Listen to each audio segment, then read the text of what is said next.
welcome back to the Hungry Moroccan. Today I'm making spaghetti bolognese with ground beef.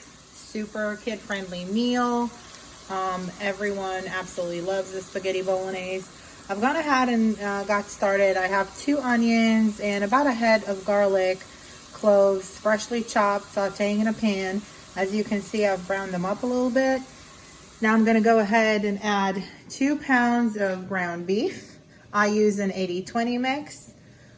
We have a 28-ounce can of tomato puree, 28-ounce can of plum tomatoes. You can also use diced tomatoes. I like to use the ones with no salt added. That way I can season it to my taste. And a 12-ounce can of tomato paste. So let's go ahead and get started, and I'll break down the spices in the comments below. So to our pan, I've gone ahead and added 2 pounds of ground beef. And now I'm just gonna break it up right into those onions and garlic. It smells divine in here. I sauteed it in a little bit of olive oil because I like to have consistency in the flavor throughout. But you can really use whatever oil you have on hand. Vegetable, canola. Now that you've broken down the meat into larger chunks, just let them go for a few minutes. And I'm gonna come back in a little bit and show you how I've browned it up, and we're gonna go ahead and add our spices. Okay, so as you guys can see, the meat has browned up nicely. Most of it, you don't want it like fully cooked through. You want the spices to be able to have a chance to really penetrate the meat and give it a good flavor. So we're gonna be using a bay leaf, some fresh ground black pepper, salt, some cumin, garlic and herbs. You can find that anywhere. I buy it at my local grocery store. An all-purpose garlic, onion, black pepper, and sea salt. I know it's kind of repetitive, but the spice really gives it a nice smokiness. Italian herbs. I just have those in a grinder. Some chicken consomme. You can find those in most grocery stores as well, or if you have a bouillon cube, you can throw that in there. Some red sweet paprika. You can use smoked paprika. I have ground coriander powder and some dried up oregano leaves that I'm going to put in there. And I'm going to saute all of the spices in with the meat before we add the tomatoes in. You guys can see there is a sea load of spices in this pan sauteing with the beef. Now, I know it's a lot of spices. If there's something you specifically cannot stand, I know some people don't like coriander powder, you can leave that out. But the spices is what makes this dish the best bolognese ever. So give it a chance. Now I'm gonna saute this for about 7 to 10 minutes to really give a chance for the spices to kind of open up and saute into the meat before we come back and add our tomatoes. And then we're gonna have it cook for about an hour afterwards. So make sure you plan a little bit of time in advance for this one. Now you can also make this dish with ground turkey, ground chicken. You can go ahead and add some Italian sausage if you like it. I like to keep it with ground beef, 80-20.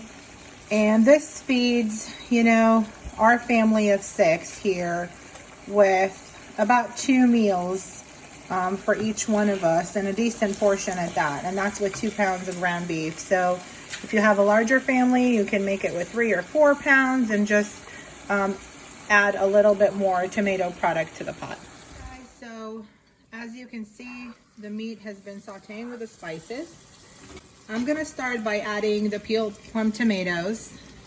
And these are just whole plum tomatoes. And we're gonna take the potato masher, and we're just gonna mash those right into the meat. You can leave them in big chunks or small pieces depending on what you like. I prefer these to the diced tomatoes because a lot of times the diced tomatoes have the peel still on them. My kids don't like the texture of that. I'm just gonna give it a rough kind of mash. And these are gonna cook down for about an hour, so they're gonna be nice and melty. Now we're putting the tomato puree in. And you don't need to buy any flavored tomato products because there's so much flavor with the spices we've already gone ahead and put in here. You want to make sure you don't overdo it. I would also recommend, while you're experimenting with this dish for the first time, add the salt after the tomato paste cooks. The tomato sauce finishes cooking, because you want to make sure you didn't over salt your sauce. Now I'm going to give a chance for this sauce to sit for about a minute and kind of come a little bit up to temperature. We're going to add the tomato paste in just a minute.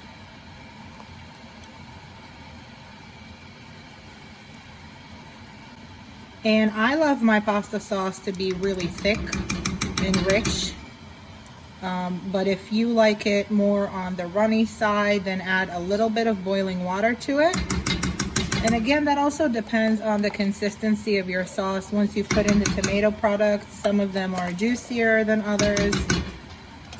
Different brands of canned tomatoes come with a different amount of liquid in it.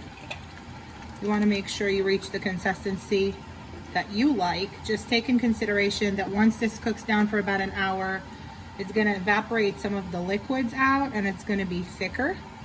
So if you want to have it on the runnier side, just make sure you add water at this point. Make sure you mix it all well. The one thing I forgot to mention earlier is you want to add a little bit of sugar. And pardon the noise, but I have some water boiling in the background in case this is, I would say about 1.5 to 2 tablespoons of sugar, just so you break down the acidity from some of those tomatoes that we're putting in here. And we're gonna leave that be. I'm gonna come back and stir this about every 10 or 15 minutes or so. We're just gonna cover this and put it on simmer. And we're gonna come back when it's ready with the pasta, and I'm gonna show you what dinner looks like. Okay, y'all, we're back. So I have a pot of boiling water for the spaghetti, which I'm going to salt a little bit. Now, a lot of times when you'll see recipes, they'll tell you, make sure the water tastes like salt water. If you like your pasta to be super on the seasoned side, you can go ahead and do that. I'm adding some olive oil. You can add regular oil as well. Like I said, I like to keep the flavors consistent. I have 2 boxes of Barilla thick spaghetti. It's number 7.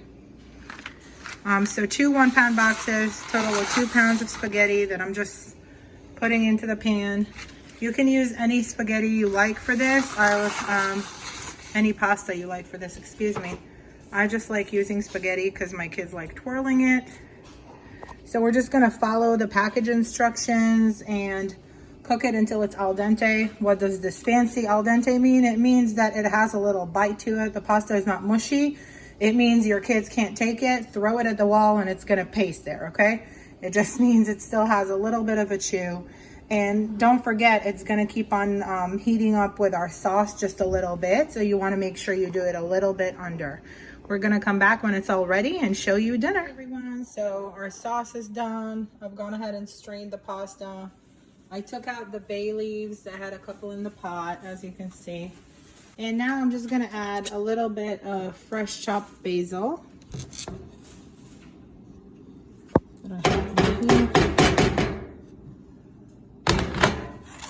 Rest up with your hands. Give it a little mix, and I like to either add parsley or basil. You can also just avoid adding fresh herbs altogether, but it just elevates the sauce to a different level. As you can see, the sauce is really nice and thick. It's gonna coat the pasta beautifully. It smells divine in here. And we're just gonna ladle scoops of the sauce on top of the pasta.